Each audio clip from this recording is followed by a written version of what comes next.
Hey guys, it's me, Mario. Today we're going to continue SKOR, the Winged Stallion. Chapter 7, Finding the Flamebird. Hope you guys are doing well. I sure am. Let me... There we are.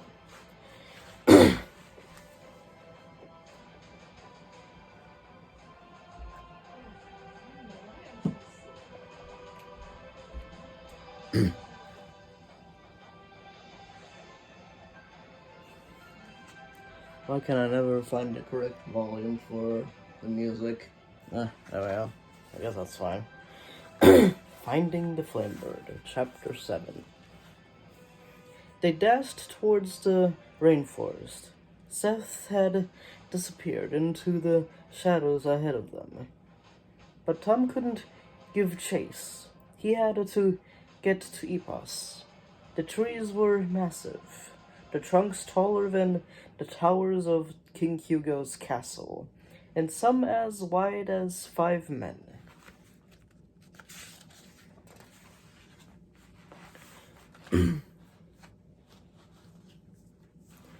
A figure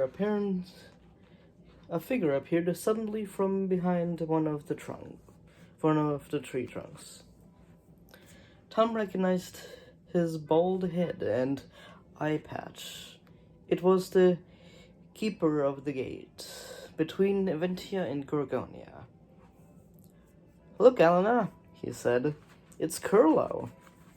They watched the ragged figure hobble towards them, supported by his wooden staff. Curlo paused when he was still some distance away.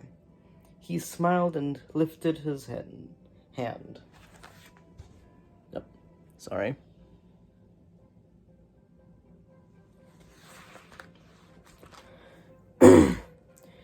"Greetings, travelers," he called out. How fares your journey? "We have to rescue Epos," shouted Tom.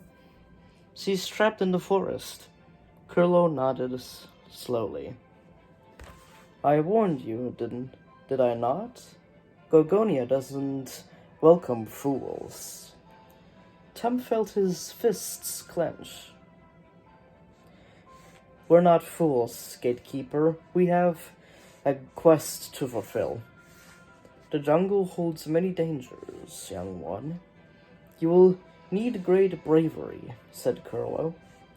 Tom was tired of the gatekeeper's mocking tone. "We're not afraid of anything," he said. "That's funny," Curlo replied. "Your father, Teledon, said the same thing to me once." Teledon? Tom had never met his father, who had disappeared before he was born. But the stories of his brave deeds seemed to have reached the farthest corners of Eventia. And Gorgonia as well. Curlo turned to leave. "Wait," said Tom.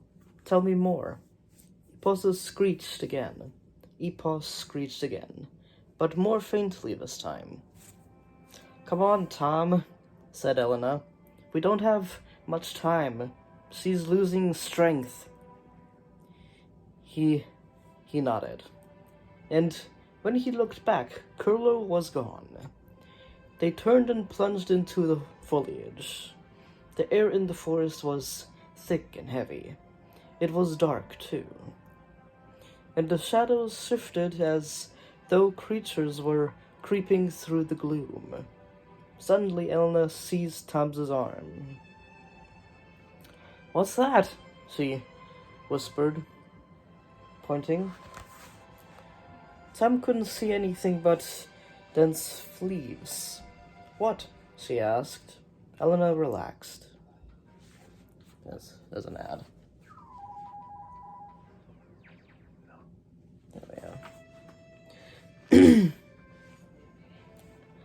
I thought I saw something.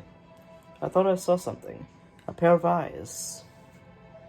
Tom peered again and felt a chill tingling down his spine. Just stay close, he said. The ground was covered in spongy moss, and huge fallen branches blocked the path ahead. Mysterious sounds came from all around them. The shrill calls of unseen animals cutting through the air. The leaves above them rustled, but when Tom looked, he could see nothing. Somewhere in the distance, a branch splintered. A branch was splintered. Tom couldn't shake the feeling that they were being watched, but Seth was nowhere to be seen. I wish Silver was with us, said Elena. Tom thought about Storm, too, and tried to ignore how heavy his heart felt without their loyal friends. As they moved further into the jungle, the vines became thicker. Tom drew his sword and hacked them aside.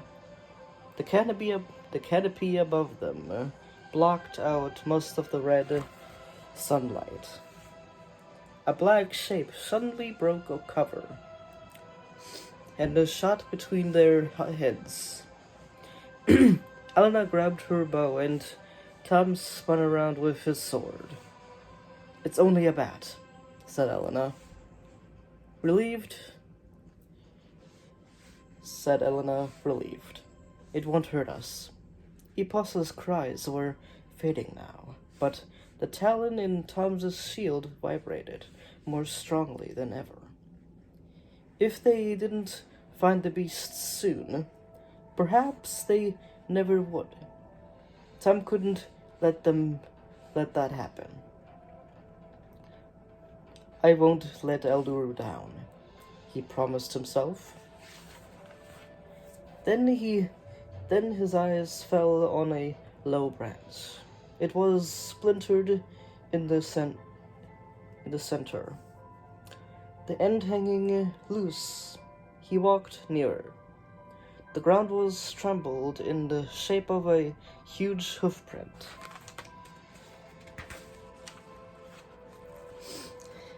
SKOR must have come this way, he whispered. Let's follow his tracks. They should lead us to Epos. They edged forwards, keeping close together. SKOR's tracks cut through the forest. Small trees had been torn from the earth and plants crushed. Soon they reached a clearing. Tom peered between the trees. Careful, he said, holding up a hand in front of Elena. It might be a trap. But there she was, Epos the flamebird. The good beast sat in a makeshift nest of giant leaves. But her feathers were the same burnished gold that Tom remembered. They were a dirty brown, and her eyes no longer burned like molten iron. As she shifted in her nest, Tom could see that one wing wasn't folding properly. It stuck out from her body at an awkward angle. From the twisted and missing feathers, Tom realized that the bones must be broken. She can't fly, said Tom. She's completely helpless. Tears welled in Elena's eyes. She must be in terrible pain. It's Malville's work, Tom said, feeling his anger rise, and that of his evil helper, Seth. They broke cover and walked towards the stricken beast. When Neepo spotted them approaching, she shifted her beak and gave a soft caw. There, said Tom soothingly. Do you think the magical talon will be helpful enough to heal her injuries? Asked Elena. I don't know, said Tom. It's never had it to heal anything this bad.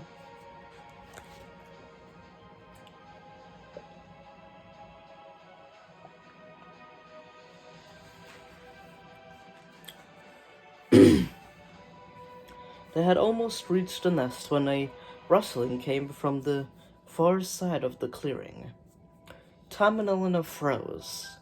The leaves began to shake wildly, and tremors stirred the ground beneath their feet. Golden hooves clashed through the foliage, and giant wings beat the air. It was SKOR. And that was chapter 7.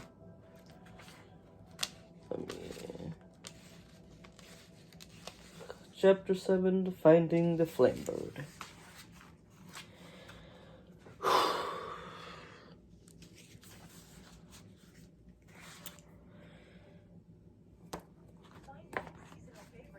Ugh, bad.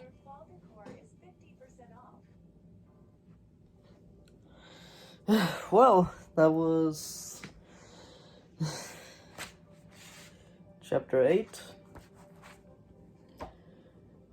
And I hope I will see you again on Tuesday or Thursday. Excuse me.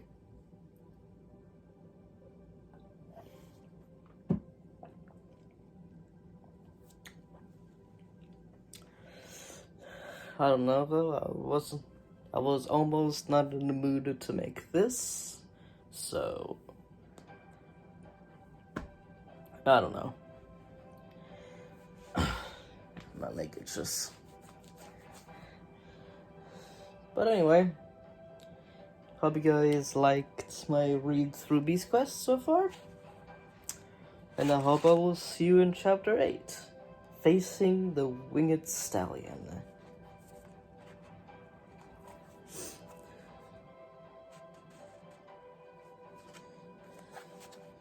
I hope you like, subscribe, and hit the bell for more Beast Quest videos. And other things that I'm doing on this channel. I don't know. Right now I'm only doing Beast Quest, so I don't know when I'm gonna do another Dragonia lore video.